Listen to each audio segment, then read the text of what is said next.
Alors bonjour à tous, je m'appelle Hubert Sablonnière, je suis développeur web chez Inet Conseil. Je viens tout droit de Lille, donc dernière session avant de partir avec un ch'ti. J'espère que vous allez avoir ce que vous voulez, si vous êtes resté jusqu'au bout.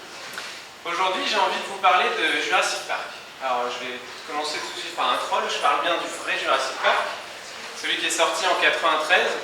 Et en fait moi quand je suis allé le voir, à l'époque j'étais encore assez jeune, donc je suis allé le voir avec mes parents. Et je ne sais pas si vous c'était pareil, mais moi quand j'y allais, à l'époque pour connaître les horaires, dans quel ciné ça se joue, voir le résumé, etc., on allait chez le bon vieux marchand de journaux. Et du coup mes parents, ils devaient se taper un aller-retour chez le marchand de journaux.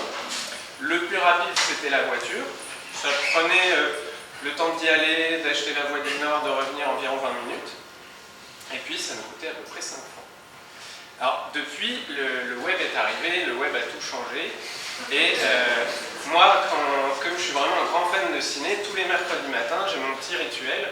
Je vais sur mon site préféré pour aller voir les horaires, etc. Et puis surtout, je vais vérifier que les films passent bien en VO, parce que ça, c'est hyper important pour moi.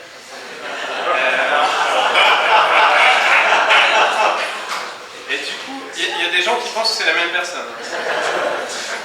Quand je fais tout ça, en fait, avec mon navigateur web, je fais à peu près une vingtaine d'allers-retours avec le serveur pour les différents fichiers. J'utilise bien sûr Internet comme moyen de transport. Et ça prend à peu près une seconde sur desktop avec une bonne connexion. Et ça me coûte à peu près rien. Alors, on serait tenté de se dire, le web c'est quand même vachement mieux que les marchands de journaux. C'est pas aussi simple en fait. Si on y réfléchit bien, en 93, quand mes parents ont voulu retourner au cinéma une deuxième fois, ils connaissent la règle métier en fait. C'est les horaires de ciné, c'est valable du mercredi matin jusqu'au mardi soir. Sauf les petites erreurs de temps en temps, mais c'est quand même très très rare. Et du coup, vu qu'ils connaissent cette règle métier, ils peuvent réutiliser le journal qui existe déjà. Il n'y a pas besoin de faire d'aller-retour chez le marchand de journaux. L'accès à l'information est instantané. Le journal est déjà à la maison. Et ça, c'était la belle époque en fait. Et on aimerait bien y retourner. Parce qu'au final, actuellement, avec mon mobile, spécifiquement avec mon mobile, quand je vais chercher les horaires, mon téléphone il fait un paquet d'allers-retours avec le serveur, je veux le CSS, le JS, les 14 images. Et spécialement sur mobile, on a, avant même d'arriver à la couche HTTP, un paquet de couches avant avec lesquelles on fait différents allers-retours vers l'antenne, il faut rajouter le DNS, etc. Donc moi je considère que c'est un bug en fait. Et qu'au final, c'est exactement comme si en 93, mes parents ils avaient dit on a le journal à la maison, mais on va quand même aller chez le marchand de journaux, soit pour carrément repayer le journal sans réfléchir 2 secondes, soit pour vérifier si les horaires sont toujours les mêmes. Et alors il y en a, je pense, dans la salle qui vont me dire ouais, mais c'est bon, moi je suis toujours connecté, impec, tout va bien. Alors, il y a des nostalgiques de Office et de Trombine, non? Personne? Moi ça me manquait un peu en faisant des slides web, du coup. Donc vous allez me dire, moi je suis toujours connecté, c'est un truc de ouf. Mais moi c'est pareil, j'ai la fibre chez moi, j'ai le téléphone. Mais la vraie vie, c'est pas mode avion versus connexion à fond les ballons. C'est souvent un peu plus subtil que ça. Et en fait, limite quand j'ai pas de connexion, c'est là que c'est facile. J'ai pas de connexion, j'ouvre un navigateur, je fais non, t'as pas de connexion. Ok, facile. Par contre, quand j'ai une connexion, c'est là que ça devient compliqué. C'est-à-dire que ce soit les barres de Wi-Fi sur mon ordi ou le 4G, 3G Edge sur mon téléphone, moi je leur fais plus du tout confiance. C'est-à-dire que même quand ils m'affichent ça, je me dis j'ai déjà eu des cas où en fait c'était pas très rapide. Et en fait ça paraît évident, tant que je n'ai pas fait un aller-retour avec l'information qui m'intéresse, je ne sais pas du tout si je vais vraiment pouvoir y accéder rapidement. Donc qu'il soit écrit 3G, 4G. Un exemple, c'est, moi ma copine elle n'a pas internet chez elle. Du coup, quand je suis chez elle, Netflix, tout ce que vous voulez, ça passe via mon forfait 4G. Et quand je dépasse mon quota, et pourtant j'ai pris toutes les options qu'il faut, quand je dépasse le quota, mon téléphone il me dit toujours « Hey, t'as la 4G !» Non, j'ai un 56K au plus, quoi. Quand on est vraiment sur le mode bridé, il nous ment. Alors il y a d'autres exemples, hein. Vous êtes dans un bar, classique, vous avez besoin de Wikipédia pour prouver que vous avez raison avec un de vos potes, et puis vous êtes dans le bar en sous-sol, où ça ne capte pas bien, alors il faut être patient, ou alors, viens, attends, on sort, je te jure, j'ai raison, regarde. Puis moi, l'exemple qui m'énerve le plus, c'est quand je vais lire mes flux RSS, et que, en fait, la borne Wi-Fi, elle ne couvre pas l'espace qui reste. Alors ça me rend complètement dingue. Et en fait, j'ai plutôt ce que moi j'appelle un forfait presque Internet. Donc, c'est en fait un forfait que nous avons tous. Il faut vraiment considérer qu'on a tous ce forfait, même si on ne nous l'a pas vendu. Et en particulier les utilisateurs des applications sur lesquelles vous travaillez. Ils n'ont pas tous la 4G ou la fibre. Ils vivent parfois dans des régions ou des pays où ça n'existe pas du tout. Et plus frustrant encore, c'est quand ils ont la 4G dans leur poche, et typiquement le vendeur en magasin qui utilise une web app sur laquelle vous travaillez, et il a la bonne vieille connexion bien bridée en magasin, où quand il consulte les données que vous lui avez exposées, ça va à 2 à l'heure. Et après il sort son téléphone, il va voir la dernière vidéo YouTube, et là ça va beaucoup plus rapidement. Donc c'est encore plus frustrant pour des conditions dans ce genre-là. Donc moi je considère que nos utilisateurs, ils font trop souvent face à des pages web qui chargent, qui sont en fait des pages blanches. Et vraiment, le pire encore, c'est quand on est face à ce que j'appelle l'effet Jurassic Park, où là, vraiment aucun accès, et c'est welcome dinosaure. Alors pour remédier à tout ça, il y a un pattern qui est assez sympa qui s'appelle le offline first. Alors contrairement à ce qu'il dit, il ne faut pas se concentrer uniquement sur les gens qui n'ont pas de connexion. L'idée, c'est bien de se concentrer sur les gens qui ont presque Internet et en fait d'essayer d'afficher un maximum d'informations avant d'avoir besoin du réseau. Donc il y a un site qui décrit un peu le manifeste et il faut vraiment traiter la connexion.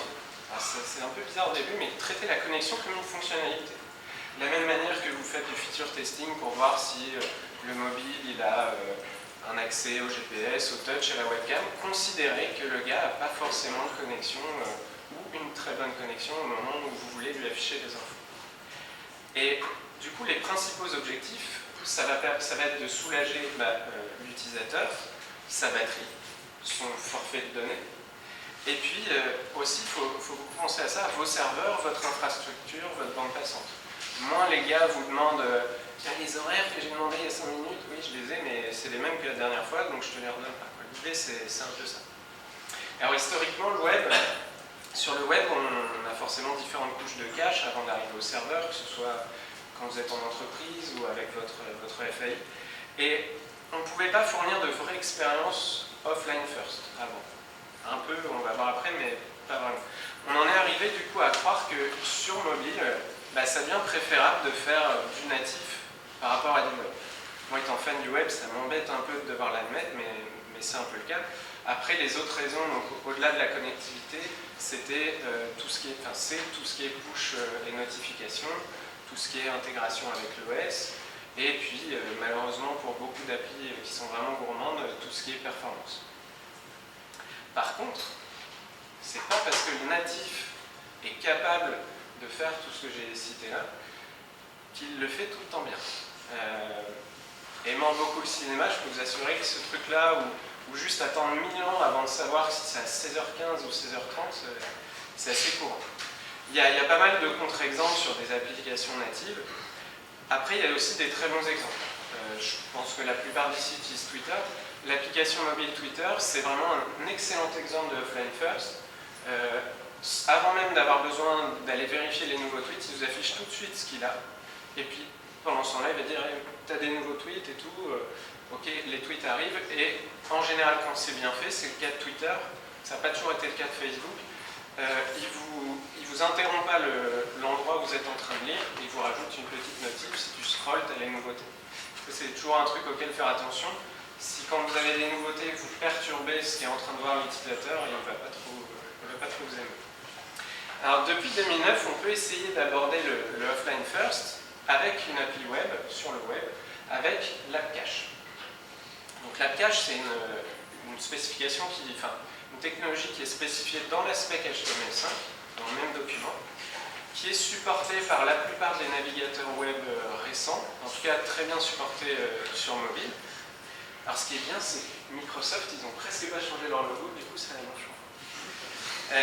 En gros, l'app cache, vous référencez un fichier manifeste dans votre fichier HTML, manifeste égal URL, et dans ce manifeste, vous mettez un header cache manifeste. C'est assez simple. Et vous mettez une petite version en commentaire, on va voir après pourquoi. Et après, il y a 3 sections hyper importantes. En gros, d'abord, vous allez mettre dans une section cache l'ensemble des ressources dont vous avez tout le temps besoin. Donc ça, j'en ai besoin tout le temps dans mon appli. Et après, vous allez lister les trucs qui doivent systématiquement aller voir le réseau. Et ce qui est génial avec cette appli, c'est que si vous ne mettez pas network étoile ou si vous ne listez pas tous les trucs vers lesquels vous allez peut-être aller et où il y a besoin du réseau, ça va péter. Donc c'est la techno, quand tu l'utilises mal, elle te pète à la gueule, alors que c'est ce qu'on veut de base, ce qui n'est pas listé là, on veut que ça aille vers le réseau, on veut pas... Enfin, je sais pas, je comprends. Et après, il y a une 3e section de fallback, où par défaut, il va venir cacher le noconnection.html, et il fait un essai vers liste HTML. Si vous n'avez pas de connexion, si ça fait un timeout ou autre, il vous servira la noconnection. Donc, au premier chargement, en fait, le navigateur, il met tous les fichiers nécessaires dans la cache. Et en parallèle, donc il vous affiche tout de suite la page, en parallèle, il prend les fichiers, il les met dans son app cache. C'est un peu un super cache. Et la deuxième fois que vous allez sur le site, là, ça devient cool. Il ne va pas du tout voir le réseau. Du coup, vous allez sur un site où il y a l'app cache, si vous y allez la deuxième fois, la énième fois, il prend ce qu'il y a dans l'app cache, il vous l'envoie. C'est quasiment instantané. Et là, on se dit, c'est trop cool, je suis hyper content, les performances sont au rendez-vous, c'est des infos qui pouvaient être bonnes, ou pas. Du coup, comment je fais pour dire aux gars qu'il y a une nouvelle version? Si j'ai changé un CSS ou si j'ai changé des contenus, etc. Alors pour ça, en fait, pendant qu'il vous affiche la version qu'il a chez lui, il va demander au serveur, non pas est-ce que tu as un nouveau CSS, est-ce que il fait juste est-ce que tu as un nouveau manifeste. Alors là, le serveur, il va dire ouais, j'ai un nouveau manifeste. Et en fait, le problème, c'est que pour ça, si vous changez un CSS, vous devez aussi changer le manifeste. C'est pour ça qu'on a une version ici. Alors quand vous débutez à la main, vous l'implémentez à la main. Puis après, vous faites comme des vrais. Vous utilisez des Gulp, Courant, Maven, tout ce que vous voulez, pour outiller un peu tout ça. Et en fait, soit vous mettez des petits shawan dans vos noms de fichiers, soit vous rajoutez des commentaires qui correspondent à un MD5 du fichier. Comme ça, vous êtes sûr que le manifeste a changé. Donc, je suis le navigateur, tu as un nouveau manifeste, il a changé parce que j'ai outillé le truc trop bien. Et le navigateur, il dit ah ok, tu as un nouveau manifeste, hey, je vais télécharger la terre entière. Donc, tu as changé juste le CSS, je vais prendre tous tes fichiers, je vais les jeter et je vais prendre tous les nouveaux un par un. Donc, je vous laisse imaginer la problématique que ça peut avoir sur des grosses applis. Et puis, en fait, une fois qu'il a téléchargé tout ça, dans la page, on est toujours avec la V1. Donc, le navigateur, il a la V2, et pas vous. Du coup, c'est par rapport à ce que je disais tout à l'heure sur le Twitter avec le scroll, c'est hyper. En fait, c'est normal. Au départ, on se dit c'est n'importe quoi, mais si le navigateur dit j'ai une nouvelle version, je la mets dans la gueule de la personne, en fait, elle est peut-être en train de lire quelque chose, elle est peut-être en train de saisir un formulaire, donc il faut prendre les choses avec précaution. Et donc, ce que fait le navigateur, c'est qu'il émet un événement qui s'appelle Update Ready. Donc, vous, dans la page, vous avez juste à écouter cet événement sur la cache. Et s'il y en a un, là, par exemple, très bête, on affiche un confirme, on dit tu veux recharger la page ou pas. Après, on peut rentrer dans des patterns un peu plus compliqués, suivant si on a mis à jour une CSS ou si on a mis à jour une donnée qu'on peut peut-être injecter partiellement dans la page. Alors, la cache, c'est très déclaratif. C'est son plus gros problème. Du coup, on ne peut pas lister tout ce qu'il y a dedans programmatiquement. On ne peut pas ajouter unitairement un fichier, on ne peut pas mettre à jour, supprimer, etc. En fait, c'est la seule techno qui permet actuellement d'afficher une page sans connexion du tout. Donc, je rappelle, le local storage, indexDB, tout ce que vous voulez, Vous pouvez stocker des choses dedans, mais vous ne pourrez pas afficher une page web sans connexion avec ça. Il faut qu'il y ait un moment, la première page qu'on met dans l'URL, elle vienne de quelque part. Et donc c'est la seule techno actuellement qui permet de faire ça sans connexion et qui a un fonctionnement tout pourri. C'est un peu comme le truand dans le bon, la brute et le truand. C'est le mec, tu as besoin de lui pour avoir le magot à la fin du film, vous vous souvenez? Sauf que tu dois te le taper pendant tout le film. En plus, tu n'as pas confiance parce qu'il a sa manière de fonctionner, qui est rarement la même que la tienne, donc tu dois vraiment t'adapter et c'est pas lui qui s'adaptera à toi. Ce côté app cache bashing, c'est assez, ça dure depuis assez longtemps et cet article résume très bien tous les gotchas, les trucs auxquels il faut faire attention quand on utilise l'app cache parce que ça reste utilisable, mais il y a plein de choses qui ont un fonctionnement qui paraît un peu bizarre au départ. Et par exemple, si vous prenez, est-ce qu'il y en a qui utilisent DevDocs? La semaine prochaine, si on vous pose la question, il faut que tout le monde ait le même. C'est en gros un site internet. Vous cochez toutes les librairies, standards, langages qui vous intéressent. Il cache dans votre navigateur les contenus des documentations qu'il est allé crawler à gauche à droite avec les bonnes licences. Et après, parce qu'on vous dit toujours, ouais, imagine que tu es dans l'avion, mais on prend l'avion une fois par an, 0 fois par an. Par contre, des Wi-Fi chez des clients qui craignent un peu, ça on a tous. Et donc quand vous êtes en train de travailler, si vous voulez de la doc et qu'au lieu de mettre 0 millisecondes, elle en met 2, 3, 5 secondes, moi ça me frustre et je perds un peu ma concentration. Donc là, que vous ayez une bonne ou une mauvaise connexion, c'est pas grave. DevDocs, nickel. Il charge l'HTML, CSS, JS avec la cache. Il stocke toute la liste des librairies langages que vous avez cochées dans le local storage. Et il stocke tous les contenus des documentations dans l'index.db. Là, on a la totalité des technos réunis. Et du coup, on a un site offline first.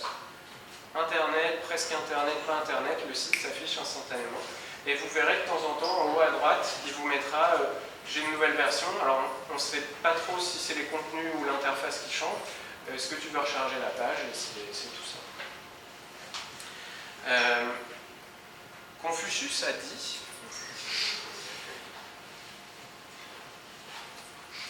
En fait, c'est juste pour voir de l'eau. Quand un homme a faim, mieux vaut lui apprendre à pêcher que lui donner un poisson. En fait, c'est un peu ce qui est arrivé avec la cache. C'est une spec qui a été rédigée à une époque où sur le web, on faisait beaucoup d'API haut niveau qui résolvent un problème de manière simple, voire simpliste, et puis c'est tout. Et en fait, depuis 3-4 ans, on entre dans une manière de voir les choses qui est plus... on va faire des API plus bas niveau, mais du coup c'est un peu, attends, je t'apprends à pêcher, je te file le poisson, la canne à pêche, tout ce que tu veux. Tu te débrouilles, mais je t'ai donné tout ce qu'il faut. Et si tu es MacGyver, avec ta canne à pêche, tu vas pouvoir faire ce que tu veux. Et c'est le cas de l'index.db, qui est une base de données qui est horrible à utiliser à la main, mais elle est très bas niveau, elle fait pas mal de choses, et donc il y a pas mal de gens qui ont développé des wrappers par-dessus. Et je pense qu'avec le temps... ça viendra aussi sur les service workers. Alors en fait, les service workers, c'est aussi une spécification qui a été créée dans cette optique-là, très bas niveau. Donc c'est une spec sur laquelle travaillent Mozilla, Google, Samsung, etc. Et qui va nous permettre, entre autres, de régler les problèmes de hors-ligne, presque Internet, etc. Mais qui va aussi ouvrir la porte pour rapprocher le monde du mobile natif et le monde du web. Alors, un service worker, c'est quoi? En gros, il faut voir ça, c'est le moment où il faut écouter. Comme un proxy programmable qui est dans votre navigateur, qui est entre vos pages et votre serveur, et qui a son propre cache. Donc là, déphasage mental, ok. Donc je reprends, vous avez vos pages, elles prennent les données de votre serveur, vous rajoutez un proxy qui est côté client, c'est hyper important, alors je ne sais pas si ça vous fait flipper, qui est codé en JavaScript, là je sais que ça vous fait toujours flipper,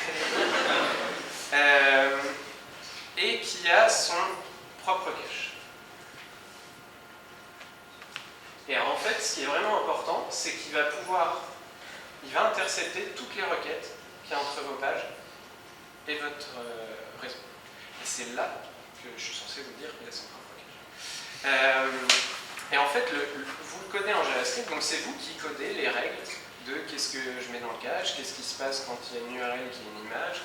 C'est vraiment vous qui décidez, et c'est pas la cache qui vous dit « moi je fonctionne comme ça, c'est tout, tu fais avec ». Et du coup, là où il faut faire vraiment, enfin il faut bien se souvenir aussi de ça, c'est que ça marche que en HTTPS. Alors là, normalement, votre porte-monnaie il flippe un peu, mais vous, non. Parce que, forcément, je vous ai dit que ça interceptait toutes les requêtes entre votre page et votre serveur. En fait, c'est même plus compliqué ça. Ça intercepte tout ce qui sort de vos pages, à vous. Donc de votre origine. Alors, je rappelle toujours, parce qu'on confond un peu domaine origine. Une origine, c'est bien le scheme, HTTPS, HTTP, FTP, le sous-domaine et les 40 000 sous-domaines, le domaine et le port. Donc deux ports différents, même si c'est votre domaine à vous, c'est deux origines différentes. Donc tout ce qui sort de votre origine, tout ce qui rentre, c'est intercepté.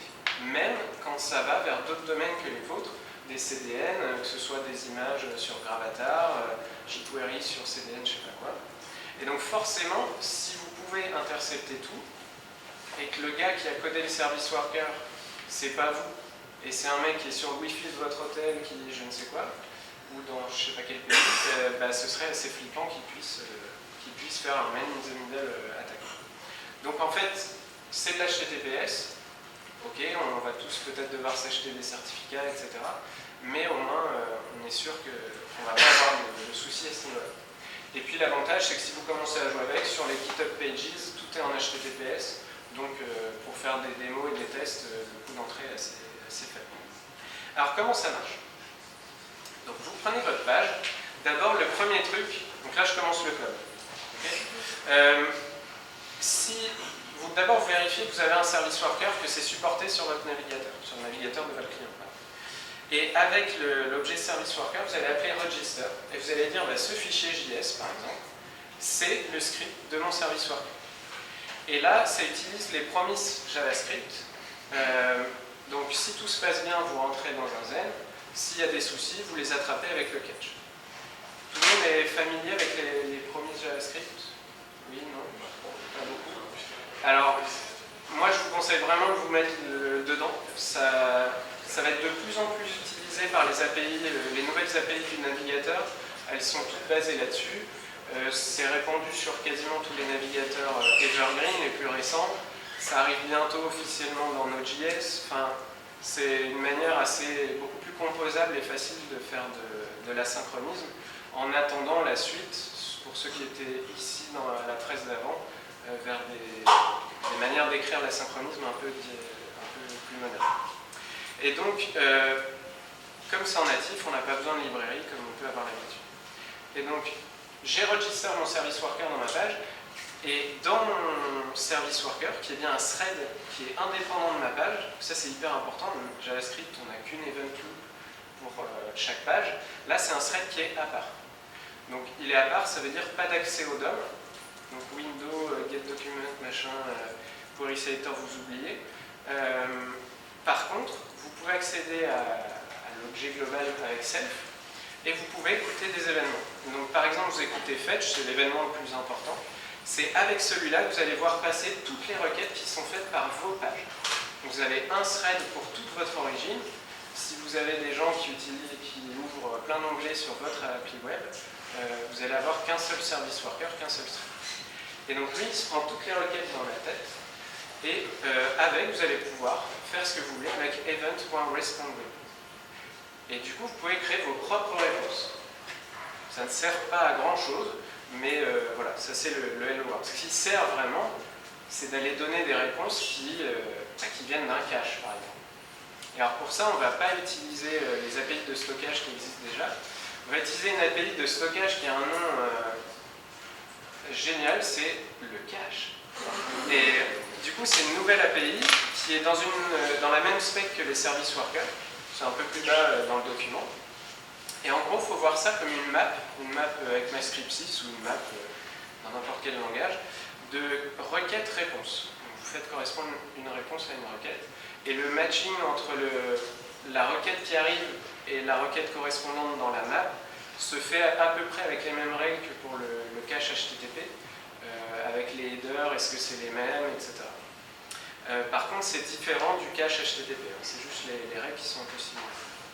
Et alors du coup, quand j'intercepte une requête, c'est génial, je peux dire, attends, tu m'as demandé une image, donc je l'ai déjà dans mon cache, tiens, paf. Vous avez juste à faire cachis.match, parce que vous avez plusieurs caches. Avec cachis.match, il cherche dans tous les caches. Vous lui donnez la requête, et lui, il va essayer de trouver un truc qui correspond. Et puis, comme c'est programmable, vous pouvez commencer à mettre des ifs et dire, attends, ce truc-là, c'est sur l'API, j'ai systématiquement envie d'aller voir le serveur pour ça.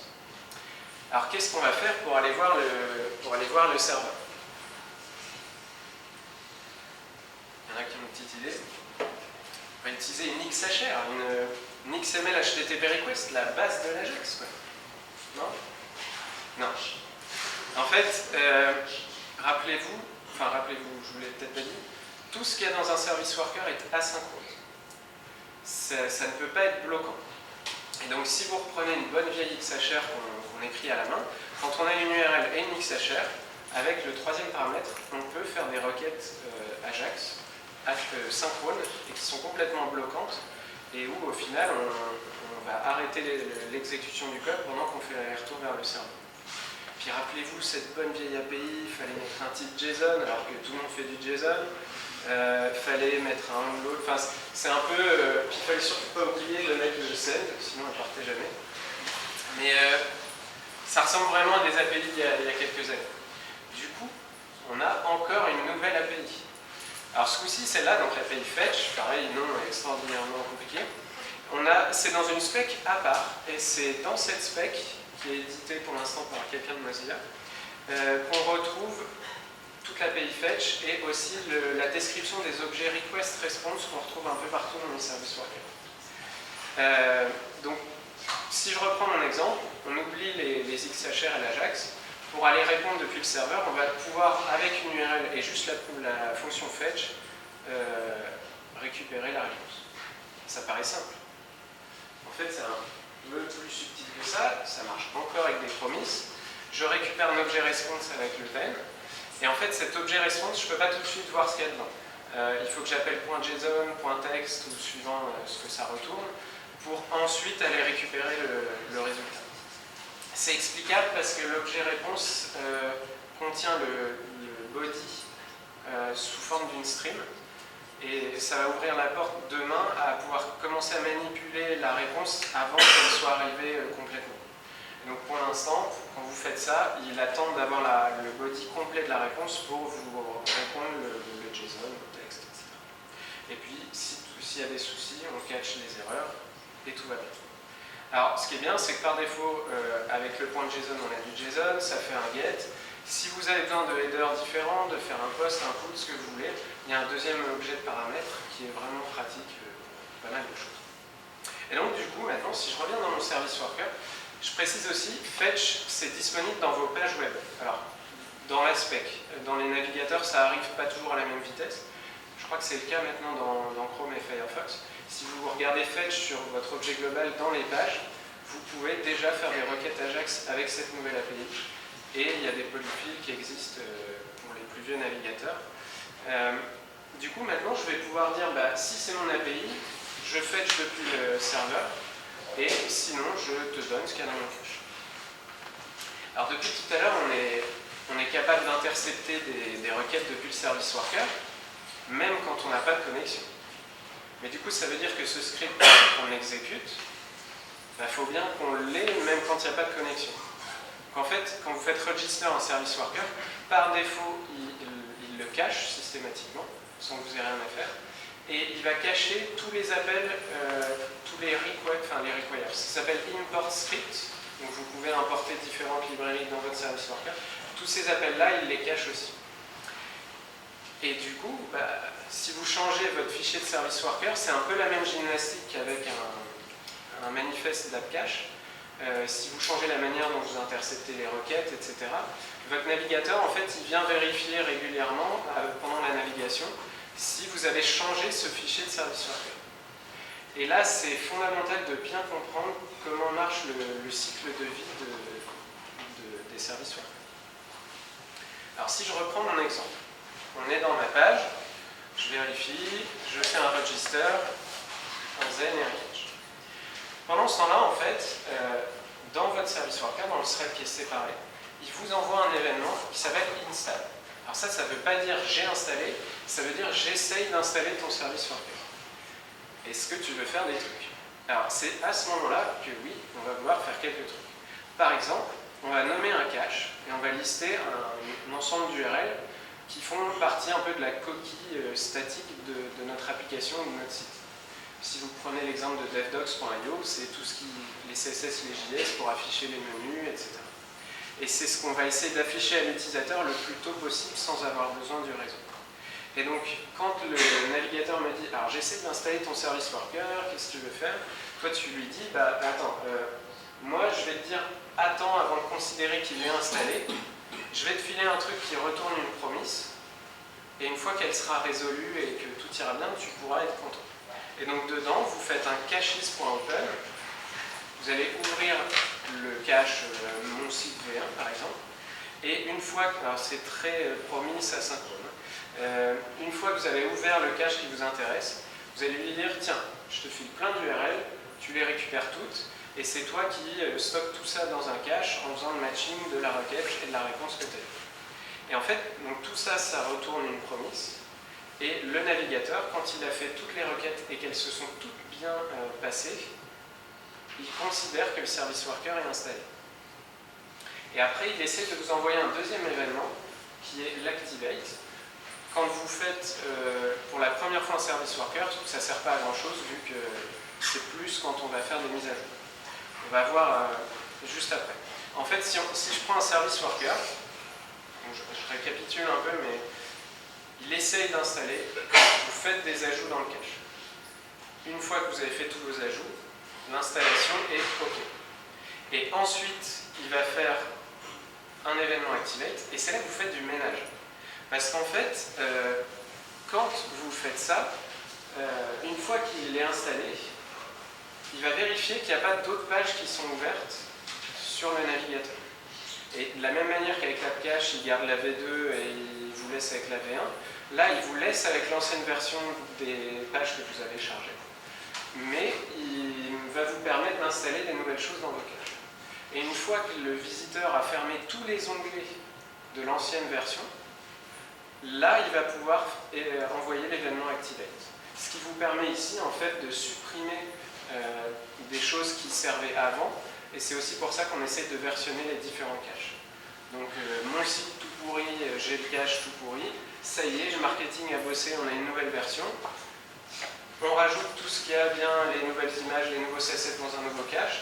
Et une fois que la personne a fermé toutes les anciennes pages, on fait le ménage. Faites le ménage que, forcément, si vous commencez à stocker tout et n'importe quoi, ça va être un peu le bordel. Et donc, une fois que l'événement activate paraît qui s'est bien résolu, on va pouvoir intercepter toutes les pages. Alors, comme je le disais, contrairement à l'AppCache, qui a un événement dédié à la mise à jour, les service workers, c'est un peu canne à pêche. Donc, si jamais vous voulez dire j'ai reçu une nouvelle version, je veux mettre à jour des pages, etc., il faut tout faire à la main. Alors, pour ça, vous avez un système de messaging. Et donc, en fait, vous pouvez discuter avec votre service worker en lui envoyant des messages, et lui, il peut vous envoyer des messages. Alors, un exemple classique, c'est si votre page veut forcer une mise à jour côté serveur, vous pouvez par exemple envoyer un message, force update, post-message, vous envoyez un objet comme vous voulez, et côté service worker, on a juste à écouter les événements messages. Et donc là, si c'est un force update, je vais mettre à jour certains caches, c'est vraiment vous qui codez ça comme vous voulez. Ce qui est assez intéressant aussi, c'est que on pourrait très bien dire quand je me délogue de mon appli, je vais essayer de déloguer tous les onglets qui sont ouverts. Combien de fois on s'est délogué à un endroit, il y a un autre onglet qui est ouvert, vous avez laissé la machine, vous avez votre pote qui l'utilise, enfin bref, c'est un peu le bordel. Et donc en fait, dans un service worker, vous pouvez récupérer tous les clients. Alors c'est pas get c'est match all, voilà. Et donc ici vous récupérez toutes les pages qui sont ouvertes, vous allez pouvoir itérer dessus et dire le mec qui s'est déconnecté dans l'onglet là, on déconnecte tous les onglets. C'est un exemple parmi tant d'autres, mais ce côté messaging avec le worker est assez simple. Et donc dans vos pages, vous avez juste à écouter l'événement disconnect et puis vous redirigez vers la page de login ou ce que vous voulez. Alors, comment on va débugger toute cette merde? Alors sur Firefox, ça va être tout noir.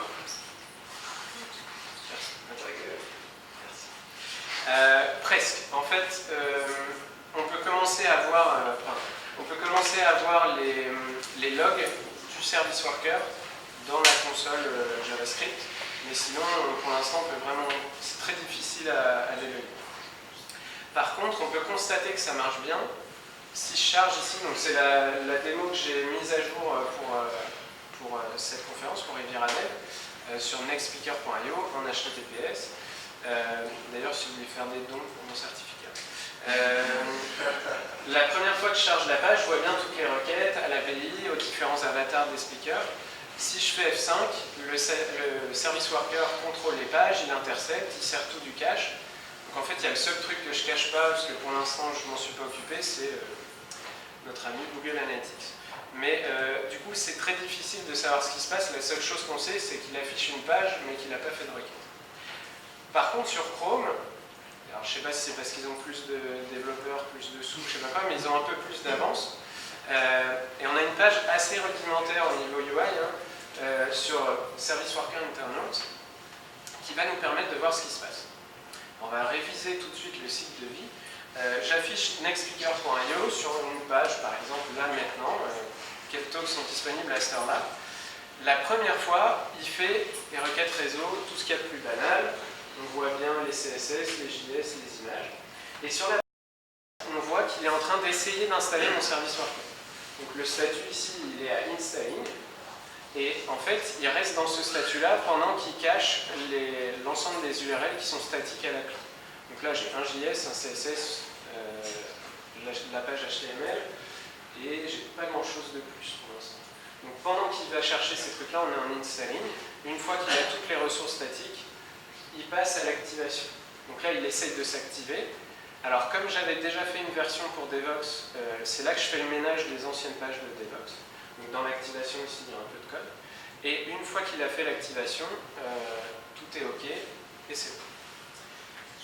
Par contre, là, si je continue de naviguer, si je vais voir un peu ce qui se passait jeudi avec Rémi et Philippe, je continue à faire des appels au réseau. Mon service worker n'est pas du tout en train de contrôler cette page.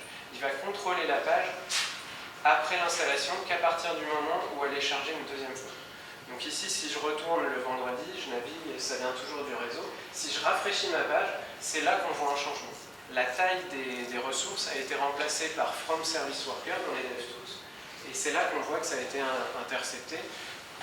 Que ça vienne du cache ou du réseau, on ne sait pas trop, mais c'est le service worker qui a donné cette ressource-là.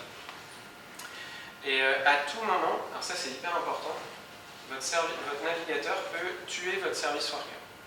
Ouais, parce que si vous avez un thread à part de vos pages, en dehors de vos pages, qui continue à vivre un petit peu quand toutes les pages sont fermées, etc., vous allez commencer à pouvoir faire le malin et détruire la batterie de vos utilisateurs ou autres. Donc ici, le running status est passé à stop et les navigateurs auront différentes règles suivant la batterie et autres pour dire toi, t'es gentil, on n'a plus besoin de toi, je t'endors pour l'instant. Et par contre, si la personne navigue vers si je reviens sur le jeudi, là j'ai refait des requêtes dans ma page et on va aller révéler le service worker et lui envoyer des événements fetch. Je ne sais pas si je l'ai précisé depuis tout à l'heure, mais ça intercepte toutes les requêtes. Ajax, balise image, balise link, script, etc. Tout ce que vous avez dans votre page, y compris la page. Au niveau des bugages, ça va vraiment loin, c'est qu'on peut vraiment aller mettre des pauses dans le worker en lui-même, regarder est-ce qu'on a bien fait les bonnes règles au niveau de l'interception des requêtes, aller voir ce qu'il y a dans les objets, etc. Alors c'est une bonne occasion aussi de dire, si je parle de CORS, ça parle à tout le monde, Cross Origin Resource Sharing, ouais. Okay, donc c'est en gros, si vous commencez à faire de l'Ajax sur un domaine, une origine qui n'est pas la vôtre, s'ils ont mis les bons headers, c'est possible. Par contre, si vous demandez une image ou un script qui est sur une autre origine que la vôtre, il n'y a pas besoin d'avoir des header cores. Vous avez tous jQuery qui est sur un CDN ou votre avatar qui n'est pas sur votre site. Pourtant, il arrive à faire cette requête. Et du coup, ça veut dire que si je mets un JSON dans une balise image, il va peut-être, sans avoir de header, le récupérer, je pourrais l'intercepter, etc. Donc en fait, là aussi, il y a les bonnes conditions de sécurité. C'est-à-dire que vous pouvez intercepter les requêtes, mais si vous n'avez pas le droit de voir ce qu'il y a dedans, typiquement une image ou autre qui est sur un autre domaine que vous et où il n'y a pas les bons headers, la réponse va être opaque. Donc c'est un peu comme le gars à l'aéroport qui vous donne une valise, tu peux me garder ça s'il te plaît? Vous ne savez pas trop ce qu'il y a dedans, mais vous lui gardez. Voilà. Donc là, vous allez pouvoir le mettre dans votre cache et vous ne savez pas ce qu'il y a dedans, vous allez pouvoir la redonner à votre page, etc. Et puis on a aussi, c'est arrivé il n'y a pas très longtemps, on peut lister ce qu'il y a dans le cache. On ne peut pas faire grand chose de plus. Si vous voulez être sûr que le contenu du cache est bon, il faut aller avec l'API manipuler pour aller voir ce qu'il y a dedans. C'est un peu chiant. Alors, c'est bien joli tout ça, enfin, je trouve que c'est assez cool, mais c'est pour qui en fait? Alors déjà, pour moi, c'est pour toutes les personnes qui ont une base d'utilisateurs plus ou moins régulière et pas forcément. C'est très adapté au single page application, c'est le cas de la démo que j'ai faite, donc c'est juste une page web qui va faire plein d'appels Ajax. C'est aussi une bonne technologie pour tout ce qui est server-side rendering. Je pense qu'on va tous, je ne sais pas combien de fois par jour sur Wikipédia. Parfois, on va revoir la même page qu'on est venu voir la veille. Ce serait cool si, je sais pas, il pouvait stocker les 10 dernières pages qu'on a vues, et puis quand il y en a une 11e, il vire la première, etc. Vous voyez l'idée. Ce qui est assez sympa, c'est qu'il y a un gars de Google, donc le même gars qui a créé l'article sur la cache et qui fait pas mal de choses autour des service workers, qui a fait une version hors ligne de Wikipédia pour mobile. Donc, vous avez l'URL là-haut et en bas. Et il y a en plus, donc on peut choisir de garder une page hors ligne, on peut activer une option pour qu'il stocke tout, sauf qu'il n'y a pas cette règle de 10, donc il stocke tout. Mais vous pouvez supprimer à la mano ce qu'il y a dedans. Et l'approche est vraiment sympa, et ça lui sert de bêta-test pour vérifier que les performances sont meilleures, etc. Alors ce qui est intéressant aussi, c'est en fait, on est sur une nouvelle techno, c'est très nouveau. Donc c'est un peu la période où on va faire tout et n'importe quoi avec, et on va pouvoir trouver les bonnes et les mauvaises idées. Donc pour l'instant, moi j'ai eu une idée, je ne sais pas encore si elle est bonne, mais pour une présentation que j'ai faite sur CSS à Devox et dans d'autres endroits, je voulais en gros live coder à gauche, avoir le rendu à droite en direct. Alors pour ça, il y a plein d'outils, etc. Moi je me suis dit, tiens, je vais m'amuser un peu avec les service workers. Donc là j'ai 2 iframes. Donc à droite, c'est purement un iframe qui requête la page web que je suis en train de générer. Et dès que je tape du texte, j'envoie des messages à mon service worker et je dis tiens, la nouvelle version de l'HTML, du CSS ou autre, c'est ça. Donc lui, il va le mettre dans un cache. Et après, en passant par le service worker, je suis capable aussi d'envoyer un message à ma page pour dire rafraîchis-toi. Et donc contrairement à JSBean, CodePen, des outils un peu dans ce genre-là, à droite, c'est simplement une iframe qui fait une requête, tout ce qui est plus normal. Il n'y a pas de bidouille à faire pour aller générer une fausse page côté client. Et en fait, là, la seule chose qui change par rapport à si ça venait du serveur, c'est que je n'ai pas cet aller-retour à faire. Et en conférence, c'est assez pratique de ne pas avoir besoin du Wi-Fi. Et ce qui est cool aussi que ce soit 2 iframes, c'est que je peux très bien ouvrir ces 2 pages non plus via 2 iframes, mais via 2 pages différentes, aller mettre une des 2 sur mon deuxième écran et continuer à avoir les 2 fenêtres de navigateur qui discutent entre elles via un service web. Il y a pas mal d'autres techniques pour faire ça. Si vous voulez, c'est mon deuxième dada, vous pouvez en discuter après. Alors, en fait, il y a pas mal de cas différents. Donc il va falloir choisir la bonne recette pour dire est-ce que je veux aller d'abord voir le cache, d'abord voir le serveur, est-ce que je veux faire la course Ça, c'est vachement sympa. Vu qu'on le code, on fait ce qu'on veut. Alors, imaginez, vous avez un site, vous dites, moi, je veux qu'il réponde en 1 seconde. Et j'ai des données qui changent un peu de temps en temps quand même, mais s'il n'a pas la dernière version, c'est pas forcément trop grave. Ou en tout cas, j'ai trouvé une manière un peu ergonomique de prévenir l'utilisateur que les infos datent de telle heure. Donc vous allez dire, tiens, j'envoie une requête vers le serveur, et si elle ne vient pas dans la seconde, bah, je donne ce que j'ai dans mon cache. Et pendant ce temps-là, j'attends quand même ce qui vient du serveur, comme ça, si ça arrive, je le mets dans mon cache, et je dis à l'utilisateur, il y a une nouvelle version. Alors après, il y a aussi, il y en a qui travaillent sous Windows avec un disque qui n'est pas SSD, ouais, et qui ont un bon antivirus corporate. Donc c'est des cas où l'accès file system peut être plus lent que le réseau. Et vous le faire assez vite. Donc pour toutes ces recettes, toujours le même Jack Archibald a fait un super article où il redéfinit différents use cases, où c'est mieux d'aller voir le serveur d'abord, le cache d'abord, combiner, réenvoyer les mises à jour, etc. C'est vraiment un article un peu long à lire, mais très intéressant une fois que j'avais vraiment mis les mains dans tout ce qui est offline first. Alors on en arrive à la question la plus question fâcheuse. Où est-ce que ça marche? Alors normalement vous avez un petit indice. Ça marche chez Chrome, enfin chez Q et Schmidt, la Chrome et Opera. Dans la version stable, on n'a pas 100% de la spec parce qu'elle continue d'évoluer un petit peu sur des détails, mais on a l'interception des requêtes, l'envoi de messages, on peut faire pas mal de choses. En version stable, depuis la version 40, et on va dire que les trucs vraiment cool, on peut le faire depuis la version 41-42. Sur Firefox, ce que je vous ai montré, donc nextSpeaker.io, fonctionne sur Firefox Nightly en mode aveugle, mais c'est prometteur. Si vous regardez un peu Twitter ou les longs Bugzilla de Mozilla, ça pourrait peut-être arriver pour la version 41, donc c'est septembre, octobre, donc ces eaux-là. Et en fait, ouais, je voulais parler donc là, ça c'est hyper intéressant.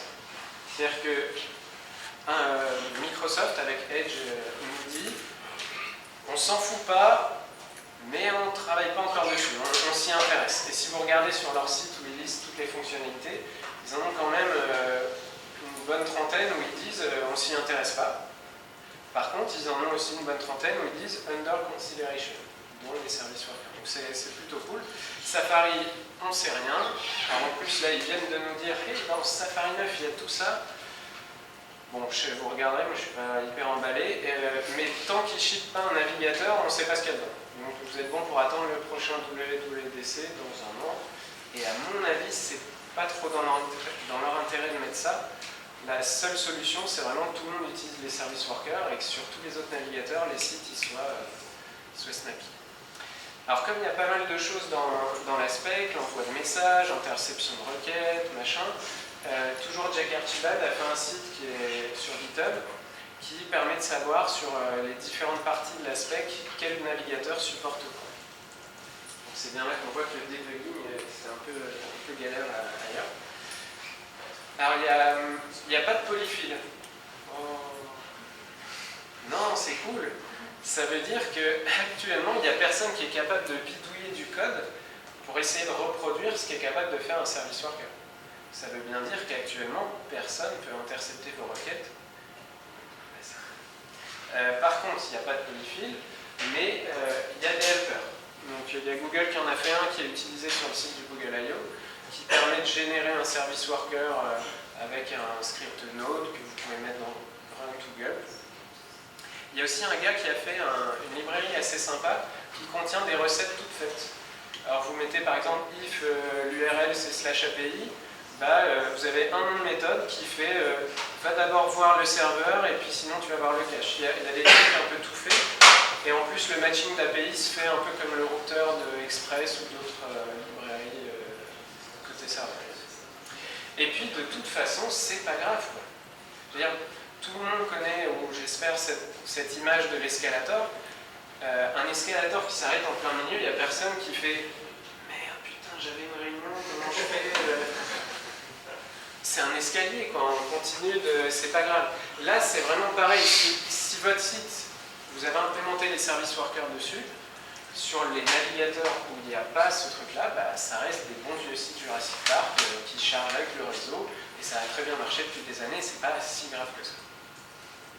Alors je voudrais terminer avec l'éternel débat du natif versus web. Moi, ce que j'ai envie, c'est de reproduire une expérience qu'ont les différentes applis natives. Je veux un bouton sur mon écran d'accueil, etc. Donc il y a Apple qui avait ouvert le bal avec ça, en mettant une bonne balise propriétaire Apple je sais plus quoi, pour pouvoir avoir ce petit truc-là ajouté à l'écran d'accueil et avoir une icône qui s'ajoute. Sur Chrome pour Android, on a une balise un peu moins propriétaire, il y a écrit Google ni Chrome dedans, mais elle n'est pas non plus hyper standard. Mais une fois que vous avez mis cette balise dans votre page web, pour l'ajouter à l'écran d'accueil, il faut cliquer sur un bouton sur lequel personne ne clique et aller tout en bas où personne ne va. Donc c'est pas comme ça qu'on va convaincre les gens normaux d'utiliser plus le web et d'aller voir tout ça. Parce que, à part moi et peut-être 2-3 personnes ici, personne va dans son navigateur quand il sait qu'il n'a pas Internet. Alors que cliquer sur un bouton sur l'écran d'accueil, bah, là ça devient plus logique. Alors sur Firefox, j'en parle même pas, c'est dans un deuxième niveau de bouton ajouté à l'écran d'accueil. Une fois qu'on a fait ça, on a notre icône, on est content, et on est même capable de lancer le navigateur sans barre de navigation, sans barre d'URL et avoir une vraie expérience native. Ça demande qu'il vous faut forcément quelque part une indication qu'il y a quelque chose qui charge ou un bouton pour rafraîchir les données, etc. Alors, pour résoudre ces problèmes d'API de balises un peu propriétaires, on a encore une nouvelle spec qui est la Manifest for Web Application, qui est dans un document à part. Et en gros, donc vous avez un fichier JSON, vous listez le nom de votre appli, vous allez mettre les 14 000 versions des icônes parce que le SVG, je sais pas, ça a l'air trop compliqué. Vous mettez l'URL de départ de votre page. Donc ça c'est cool parce que les Add to Home Screen dans les menus, il ajoute sur l'écran d'accueil l'URL sur laquelle vous étiez. Avec ça, vous allez, quand vous cliquez sur le bouton, systématiquement aller sur l'accueil, ce qui est un peu plus logique. Ça vous permet aussi de mettre peut-être un point d'interrogation à tout home screen pour savoir et dire à votre appli que vous avez été lancé par ce biais-là. Et puis, le plus important, vous pouvez dire, bah, moi je veux être que en portrait, paysage, ou je veux pas les barres de navigation, etc. Et puis, qui couleur, vous pouvez mettre une couleur, super. C'est le truc qui va permettre de mettre la barre d'adresse en bleu. Par contre, ce qui est cool, c'est que si on... Parce que, en fait, c'est toujours lié au service worker. Si vous avez un manifeste en JSON et un service worker, pour l'instant, Google dit ça a l'air de ressembler à un truc qui pourrait être une appli, ça veut dire que tu as du hors-ligne. Bah, du coup, si tu as ces deux trucs-là, et si le mec navigue 2 jours de suite, je vais te proposer ce bandeau-là.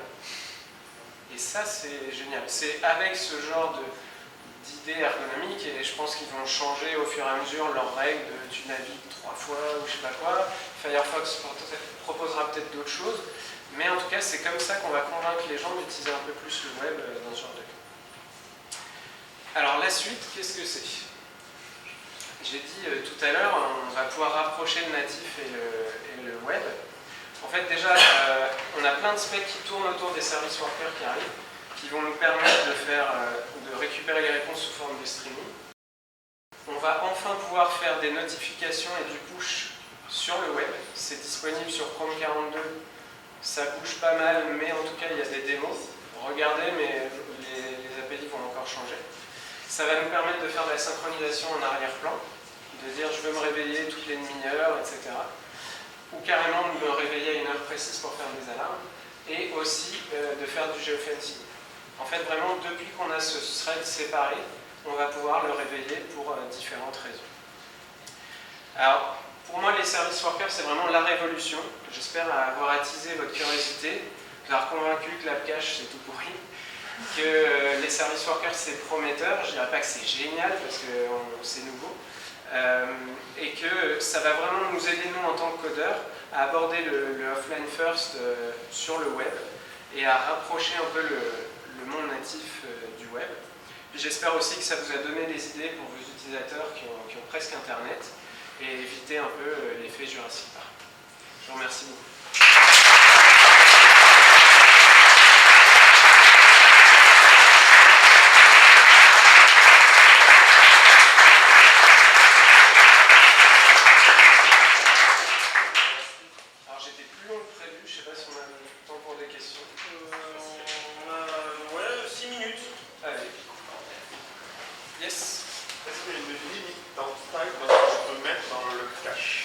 la question c'est est-ce qu'il y a une limite en taille sur ce qu'on peut mettre dans le cache? Pour l'instant, non. Il y a un mec qui a fait un site avec des images de la NASA, une galerie. Il a mis 800 megs d'images dans le cache du service worker. Chrome essaye d'expérimenter différentes API de quotas. Ils essayent de se mettre d'accord avec les autres pour comment ça devrait fonctionner. Mais ça va finir par arriver. Donc je pense que dans les futures versions, avant de dépasser 50 MB ou 100, tu auras une pop-up à l'utilisateur pour dire est-ce que tu veux stocker plus, etc. C'est encore assez nouveau pour en savoir plus.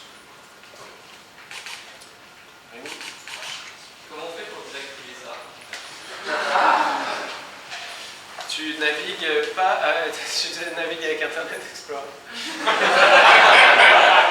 Non, très sérieusement, sur Chrome, si je dis pas de bêtises, tu ne peux pas le désactiver. Enfin, je pense pas que tu puisses le désactiver. Par contre, pareil, il faudrait se renseigner, mais peut-être que via des API, de la même manière que tu as des adblocks ou je ne sais quoi pour empêcher certains cookies ou autres, peut-être qu'il y aura des add-ons pour désactiver ça, mais à ma connaissance, tu n'as pas de réglage pour l'enlever. Je ne serais pas étonné que Mozilla fasse beaucoup d'avancées là-dessus, vu qu'ils sont un peu plus sensibles à ce genre de choses. Et à mon avis, tu verras apparaître, je le désactive, mais pour l'instant, c'est encore trop nouveau. Oui.